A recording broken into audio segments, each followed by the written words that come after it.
Kodak says it's the real thing.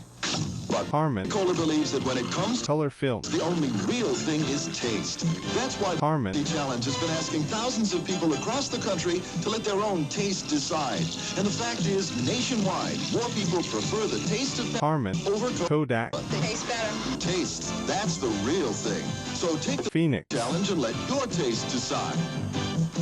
All right, what is up? Welcome back to another video. So this video is the comparison piece between Phoenix film in 120 and Phoenix film in 35mm. Unfortunately, I made the silly mistake of deciding to go to Astoria to shoot this piece. Every time I've gone to Astoria up until this point, it has been beautiful, it has been sunny, and I was under the impression that it is this tropical land to the north, and that every time I talked to a local there, they said something to the effect of, the weather usually isn't always this good. But again, every time I had been there, it had been beautiful, lovely, wonderful weather.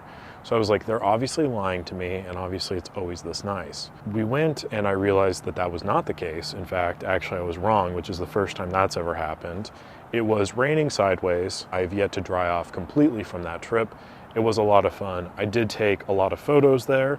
I did take notes of the exposures, but I'm afraid, without reviewing the footage, that the video quality itself is not substantial. So I wanted to record this intro piece to talk about the cameras I took with me, what I was shooting on. Shot the 120 with my Bronco here, the 55mm lens, so it's a little bit wider, and I took most of the notes for all the exposures that I took. I tried to keep the shutter speed at about 60, and I shot the aperture at like anywhere from 3.5 to 5.6, 8, so on and so forth. Didn't really do much to bracket my shots with this one, except for maybe a couple exposures, but I think for the most part, I just was trying to shoot different scenes, different environments with this. Different story for the F3 here, which was the camera that I shot the 35mm roll through.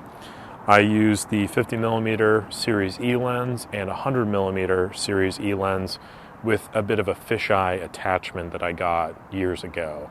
So there's going to be some photos that are going to have a very, hopefully, cool fisheye look.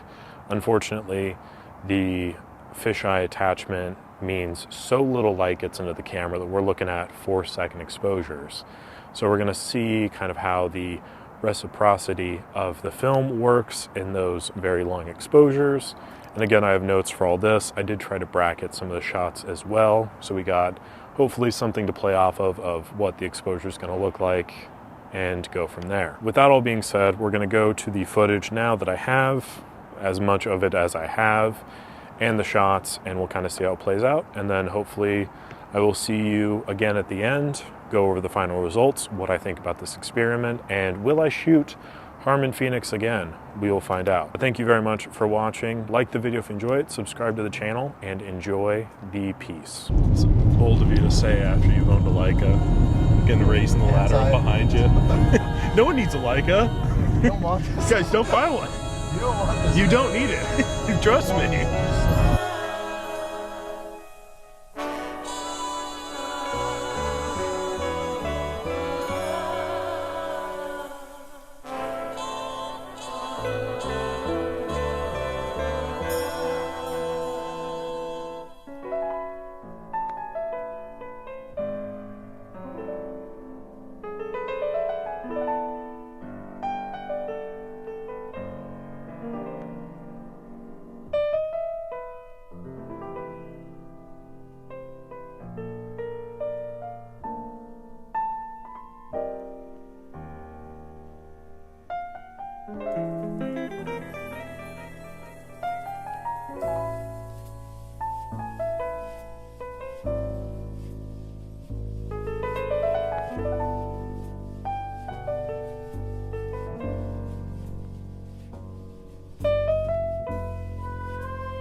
So that was it. I took the Pepsi challenge. What do I think?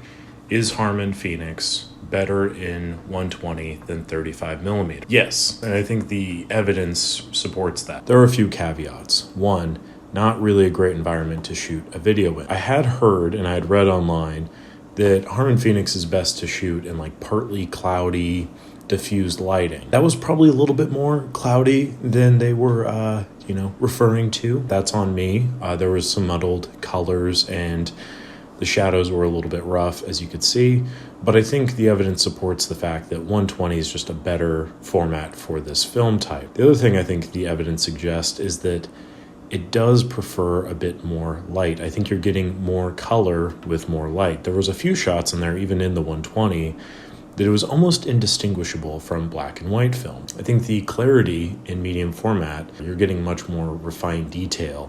And in 35 millimeter, there was a lot more grain, a lot more grit, and a lot more loss of detail, especially in the shadows. In 120, though, it looks crisp, it looks clear. The colors are kind of muted, and there's a kind of strange presence that this film has, where I feel like at times it looks like it could be some kind of like Cinestill-esque clone with halations and things like that.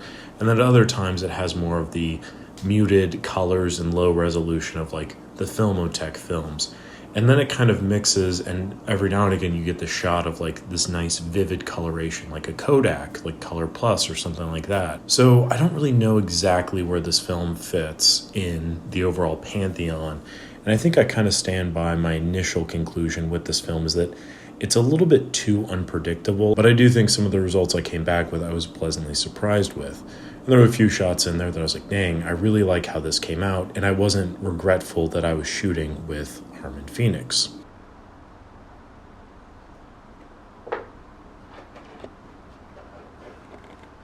Do I recommend Harman Phoenix? And do I recommend it 120? And do I think I'll shoot it again? Yes, yes, yes.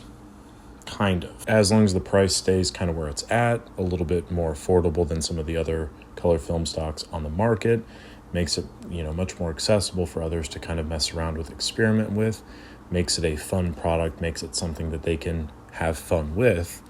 I think that's totally fine. I think when it was initially released, especially in 35, it was a bit more expensive, competing with like the Portras of the world. And at that price point, I just couldn't really recommend it. If you're just starting out with film photography, especially medium format, I still recommend Kodak Gold just because you're getting more of that like traditional color film photography look for a fraction of the price. But if you've been shooting 120 for a little bit and you kind of want to see what else is out there, then yeah, I definitely recommend Harman Phoenix in 120 because I think you get a unique look at things. You can have a bit more fun with the experimentation of what it's going to perform like in different circumstances. And I think ultimately that benefits it a lot more than if it's priced at kind of the premium rate. And it's not really, in my mind, like a premium product. I'm very excited to see, though, where Harman ends up in 2025, what they end up producing after this experiment shooting with it. I gotta say, I'm not disappointed. I'm not regretful of doing it. And I just enjoy taking notes, making sure that I get my exposures right,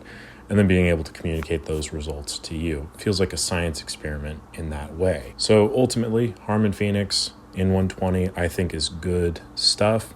I'm still kind of on the fence about it in 35 millimeter, just because I don't really have any conclusive results from that day or from previous times shooting it. I feel like it's a little bit too wishy-washy. And I feel like the fact that you can get such drastic different results depending on what lab you send it to, what machine it's scanned on, what environment you shoot it in, all of these things, I feel like it's still just a bit too unpredictable. But that step up of quality at 120, I feel like makes it the perfect experimental color film on the market right now. So if you want to have some fun, I recommend picking it up. Definitely supporting Harman into their next project, I think will be very huge. I'm excited to see what they end up doing. But yeah, that's pretty much it for today's video. And that concludes the last video of 2024 for us on the channel. So thank you again for all the support this year. Really do appreciate it. And I'm looking forward to carrying this momentum into the new year. So definitely subscribe if you haven't already so you don't miss out on future content. Like the video if you enjoy it, and catch you in the new year.